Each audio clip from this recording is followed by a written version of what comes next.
죄송합니다. 내용 일부가 조금 나뉘게 됐는데요. 이제 얼마 남지 않은 내용 정리하도록 하겠습니다.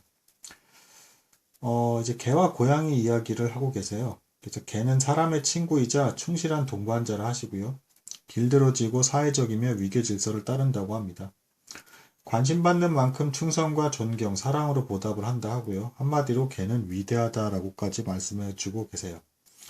반면에 고양이는 무엇과도 비교할 수 없는 독특한 동물이라 하시고요.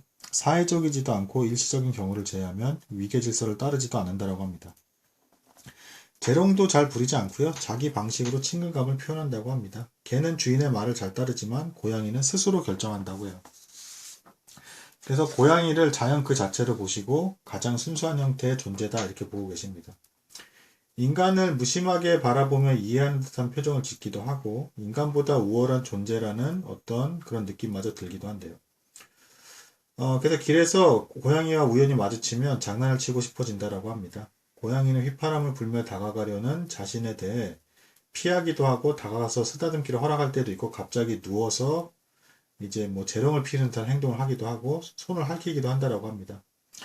그 진저라는 어떤 고양이 이야기를 하고 계시는데 신경적인 어떤 반응이 거의 없는 고양이라서 굉장히 무던하고 다루기가 좀 쉬운가 봐요. 그래서 자신이 기르는 개와도 친하다고 합니다. 그래서 다가가서 이제 만나서 쓰다듬는 행운을 누리게 될 때가 있다라고 해요. 그러니까 이 얘기를 왜 말씀하시는 거냐? 이제 그 제2법칙, 제12법칙에 길에서 고양이와 마주치면 쓰다듬어 줘라. 이게 진짜 고양이를 막 찾아다니면서 혹은 뭐 만나게 되면 무조건 쓰다듬어 줘라. 이런 걸 말씀하시는 게 아니라 굉장히 고통스럽고 비극적인 상황 속에서도 마치 고양이는 진짜 쓰다듬기 어려운 동물인데 그거를 쓰다듬게 되는 게 가능해지는 어떤 순간이 생기는 것 같은 거. 그것도 처음 만난 고양이를. 그런 것 같은 어떤 행운. 그리고 인생을 아름답게 볼 만한 어떤 그런 존재들은 여전히 또 역시 변함없이 같이 존재하고 있다라는 거예요. 그러니까 너무 괴롭고 이 세상이 왜 이래? 하나님 어떻게 이럴 수 있어? 라는 생각이 들지라도 여전히 감사해야 될 만한 것들을 바라보고 또 거기서 그 안에서 즐거움을 찾아가려고 애쓰라는 것입니다.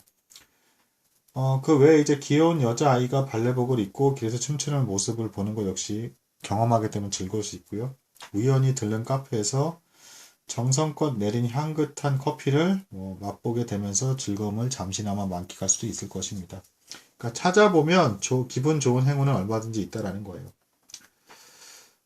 그래서 길을 걷다가 고양이와 마주치면 존재의 경이로움, 이 삶에서 피할 수 없는 고통을 이제 보상해준다는 것을 잠시나마 떠올려 볼 수 있지 않을까, 뭐 이제 그렇게 생각을 한다라고 하십니다.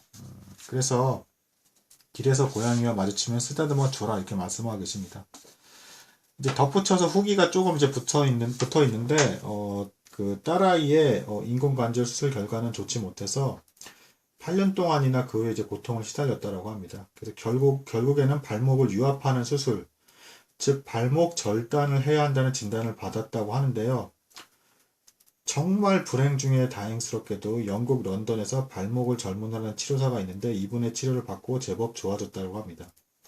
그리고 놀랍게도 이제 미카엘라는 딸아이 미카엘라는 결혼을 하게 되었고 딸까지 또 낳았다고 합니다. 그래서 그 자신이 낳은 딸에게 돌아가신 외할머니 이름을 따서 엘리자베스라는 이름을 지어줬다는 겁니다. 고통 속에서 삶은 계속되고 있는 것이죠. 그러면서 마지막 글귀입니다. 모든 것이 좋다. 지금만큼은. 이상입니다. 들어주셔서 감사합니다.